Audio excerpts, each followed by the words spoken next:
Tonight, could Port Augusta be the next location to trial the government's cashless welfare system? And a teenager charged after an arson attack on a car in Broken Hill. This is Southern Cross News with Tim Hatfield. Good evening. The cashless welfare card is being considered for Port Augusta. While last week's federal budget made space for 2 more sites to trial the card across Australia, critics say the push to stop spending on alcohol, cigarettes and gambling actually shames card users. More money for basics and less for gambling, drugs and alcohol. The cashless welfare card is in the process of being considered in Port Augusta after success in Ceduna. Social misbehaviours on a very large scale, that has just disappeared. So not only has it helped people's lives, it's also helped the whole community. Mayor Suter says despite word online that introducing the welfare card has increased crime in the area, the Ceduna police reported a significant crime reduction. Summed up in what the Sergeant of Police had to say in the Sentinel, he is delighted with the drop in crime. If the card was introduced in Port Augusta, 80% of a recipient's welfare payments would be made to the card and then the other 20% to a bank account. Yet a card user from Alice Springs said in Port Augusta today that not everyone should receive the card. I oppose it because it doesn't help me, but it has a negative and it has a positive side. Most of it is negative. There's a lot of people that do need it, but we're all not the same. And they shouldn't categorise us in the same labelling because we do know how to manage our money. In the context of visibility, things like that might be different for the community. But at the end of the day, the issue of poverty and the social issues are still the same. There are strong opinions on both sides of using a cashless card. On one hand, significant reductions in drug and alcohol abuse, and the other, a person's dignity at the checkout. Mayor Sam Johnson says he first wants to look at the pros and cons before making a decision, and a motion will be put forward to Council on Monday. Amelia Simpson, Southern Cross News. Experts say the Upper Spencer Gulf is in a prime position to help supply the next generation of naval vessels to be constructed in Adelaide. Our local industry is being advised to start developing a strategy that will secure them the work on the project. Yesterday's announcement of a naval shipbuilding plan for Adelaide revealed some big numbers. Up to $90 billion will be spent on naval vessels over the next 40 years, supporting 5,000 direct and 10,000 indirect jobs. And businesses in our region are on the project's radar. There is a tremendous scope to use the capabilities that are available in Whyalla, in that triangle, that iron triangle. Our region supplied components to the air warfare destroyer project during the last decade. And with the ASC's Osborne shipyards requiring an upgrade for the project, Rowan Ramsey says he expects wireless steel to be used. From our point of view, the steel will be coming out of Whyalla. Our procurement rules will just about 100% ensure that. The Commonwealth is also establishing a maritime college to train skilled workers. Mr Ramsey says the college will develop connections with regional institutions, creating partnerships between regional suppliers and educators. And actually be able to still utilise that if we've got businesses in places like Port Pirie or Whyalla or Port Augusta participating. Time is ticking until work begins, and planning now is critical for organisations who want to get involved. It is a significant undertaking. The quality systems, the culture, the safety systems that all need to be in place in order to do business with Defence. John Hunt, Southern Cross News. AGL says it's commenced construction on the Silverton Wind Farm, 20 kilometres east of Broken Hill. The $450 million project will create up to 150 jobs at the height of construction and produce enough power once complete for over 130,000 homes. A significant milestone for a significant project. We're really excited about this major milestone for the Silverton Wind Farm. It's been on the board for a couple of years now, and we have officially started construction, which is a fantastic achievement. Work began last month on the project, but the focus was on site preparation.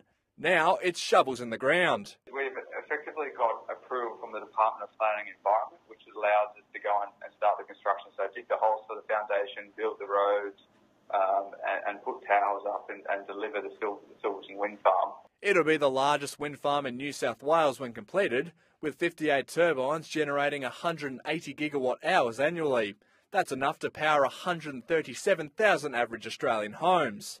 With 150 jobs expected to be created during construction, AGL is looking to source talent from the local region. This is really building off the back of the successful delivery of the Broken Hill Solar Plant, which involved up to 50% of people from the local region. AGL will be holding another community engagement meeting next week to give locals an update on the project. We'd really encourage everyone to come along and see what's going on. We'll be able to show some photos of what construction looks like, where we're up to, what's going on, and also provide an idea of planning, what will be coming in the next couple of months. Patrick Roenke, Southern Cross News. A 15-year-old Broken Hill boy has been charged with a number of serious offences after allegedly setting a car on fire in the early hours of Monday morning. Police allege the boy was involved in the theft of a Nissan Patrol before it was dumped near Brown Street and set alight. The boy was refused bail and appeared in the Children's Court today. New research shows that almost 40% of men would take on an intruder during a home invasion. The data coincides with recent break-ins in Port Lincoln, police urging the public to call for help instead of confronting a trespasser. Police are on the lookout for thieves breaking in. Port Lincoln being subjected to multiple thefts in recent weeks. We have had a couple of break-ins over the last couple of weeks, both residential and commercial breaks, and we have seen five juveniles arrested for some of those breaks. 5 teens were arrested for cutting their way into a recycling centre, stealing cameras and equipment, while a property break-in nearby has officers on alert. We'd rather get a call out and check out the area and find that no one's there than not get the call out for somebody to be broken into. New RAA research has revealed that 38% of men would confront an intruder during a break-in, while 14% of women would do the same. Police urging the public to be cautious and always call for assistance. Members of the public can gauge whether they want to get involved or not, but honestly we would always say exercise caution and always ring 000 when you're in that situation. Police are still investigating a break-in here at a property on Follett Street where cash, watches and other valuable items were taken, but it still remains unclear if other break-ins in the area are related. I would urge everybody to, if they do hear noises, if they do suspect somebody's in their house, then to call, don't hesitate, call 000. Jason Kemp, Southern Cross News. Well, stay with us. Still to come in tonight's local news, a warning to farmers about using machinery near power lines. The details ahead.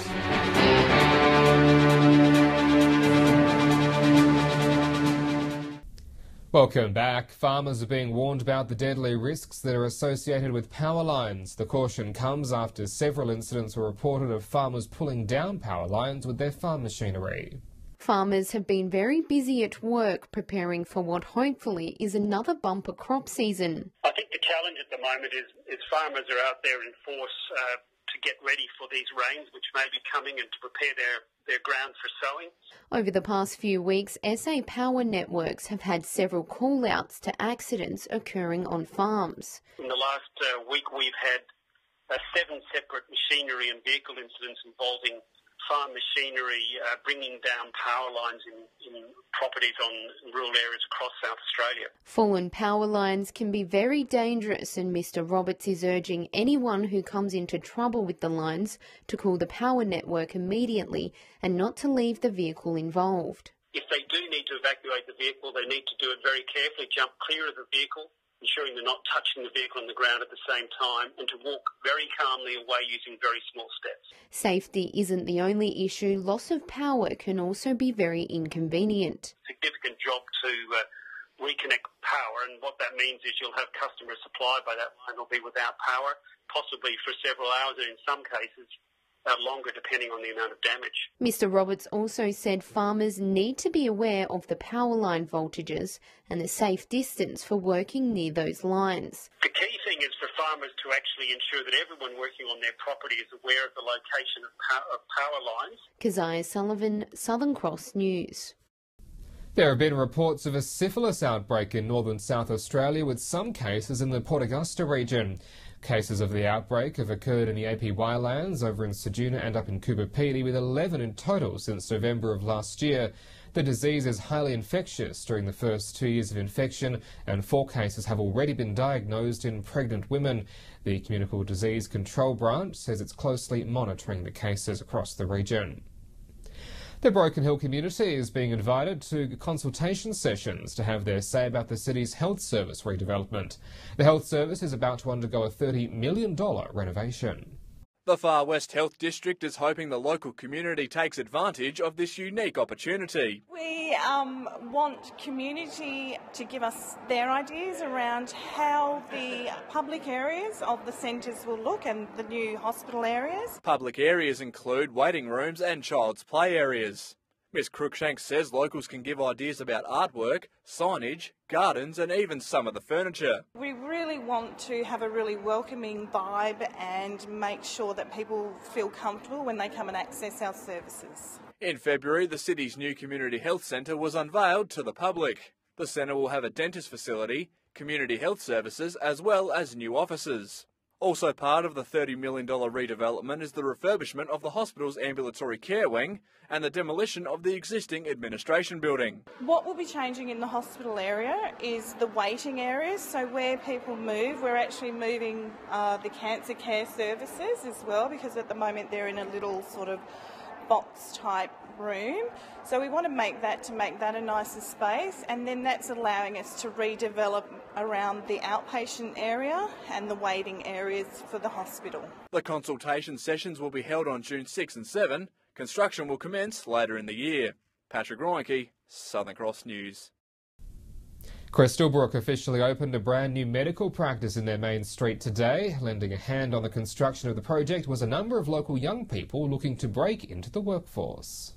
Crystal Brook may have a new medical practice, but this new building means so much more to this group of young workers. Oh, it is really good. It's teaching me, like, at my age, a lot of new techniques I didn't really do at school, or even different job opportunities I can potentially go into. These boys were employed through Your Town, who help youth gain work experience. We've done a lot of internal painting, rebuilt all the walls on the inside, outside. We installed the new veranda. A lot of jobs require experience, require some tickets. This provides that chance to then move into the workforce.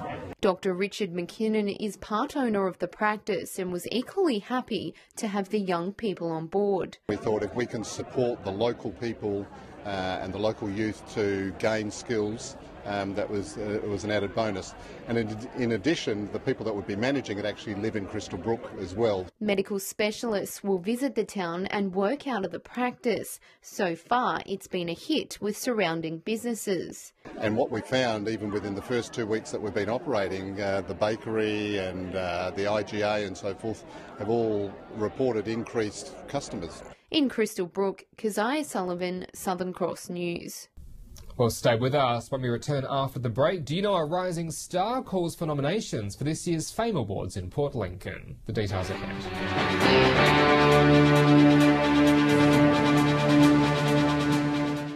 Welcome back. The 6th Annual Fame Awards are fast approaching. This year, an entrant will now have the opportunity to submit films using the latest technology. Port Lincoln's Film and Music Awards will feature 360 videos, bringing virtual reality to life. It's the Eyre Peninsula's version of Tropfest, but this year the annual Fame Awards are breaking new ground. We're going to be presenting a 360-degree video where the audience will experience using VR goggles. This year will be the first time Fame will allow entrants to submit 360 videos, hoping new technology will spark fresh ideas. Come up with a good idea, a good concept, put it onto film, use your smartphone, or if you've got professional cameras or whatever, or you've got a team together. It's just get creative. It can be anything. Fame has become the region's film and musical high point, attracting artists and pictures from across the state. Organisers confident of its limitless potential. We've seen it progress from a very immature first awards night to something really big where we're pushing the boundaries of digital technology. Along with the updated categories, the theme will also receive a makeover. Participants urged to come as their favourite musical character. Think Broadway, think Wizard of Oz, Willy Wonka. So the Nautilus Theatre will be transformed to suit the theme, and we're inviting everyone to dress up. Entries are open until July 1st, with the awards night later in the month. Jason Kemp, Southern Cross News. Well, round 4 of the Whyalla Football League will be one of extra significance, with the league saying no to domestic violence. They're holding a white ribbon round to pass on the message that violence against women is never acceptable. There's no doubt footy is a tough sport with physical contact part and parcel of the game, but the contact shouldn't be brought home. The Whyalla Football League are set to reinforce that message this weekend. It is an important message in this community, being that, violence against women and other family members is not appropriate, and it's just a message that we need to get across. It's not an acceptable part of our society today, violence against women or violence in any form. The league is hosting a white ribbon round with junior and senior competitions involved. Each player will wear a white armband, with the senior grades to play with a specially designed white ball. With football such a big part of the local community, Mr. Sitchler says they have an obligation to promote this cause. Football has a very strong following, and therefore, if we can do anything to support the message, then it's worthwhile. Mr. Salatino says having the junior footballers take part in the round is important, as teaching boys at a young age will hopefully stay with them during their adult years. Education that we're trying to get through, starting them off young, getting that message across that violence against women is not appropriate, and there are consequences. John Hunt, Southern Cross News. Well, time now to have a look at how our fuel prices are shaping up, and only Broken Hill has seen much movement in this week's fuel lot, with the whole of the Spencer Gulf maintaining their prices. Here's Patrick. The Silver City and the Big Smoke have enjoyed some drops this week in both unleaded and diesel. Starting with unleaded, and Port Pirie is averaging $1.26. Port Augusta still stands as the cheapest drop in the Gulf at $1.25. Whyalla is 4 cents higher at $1.29, and Port Lincoln is a cent lower. Here in Broken Hill, our run of low prices continues as we inch closer to a cheap $1.27 a litre. Adelaide is nearing the end of a downward trend and could go back up next week. For now, though, the price is down to $1.19. To diesel now, and it's all quiet on the Spencer Gulf front. Port Pirie is $1.26, and so is Port Augusta. Whyalla is a little bit more, and Port Lincoln is a little bit less. Here in the Silver City, we've gone down another cent to sit on $1.30. And Adelaide also enjoys a ½ cent decrease, but the price is still $1.23. So be sure to top up with prices the way they are. But do remember that these prices are the regional averages, and they do not reflect any one particular outlet. If you do find a spot that does sell it for cheaper, let us know on our Facebook page. Tim. OK, thanks, Pat. Well, stay with us after the break. A look at how the local weather is shaping up, and this wet weather is set to linger around.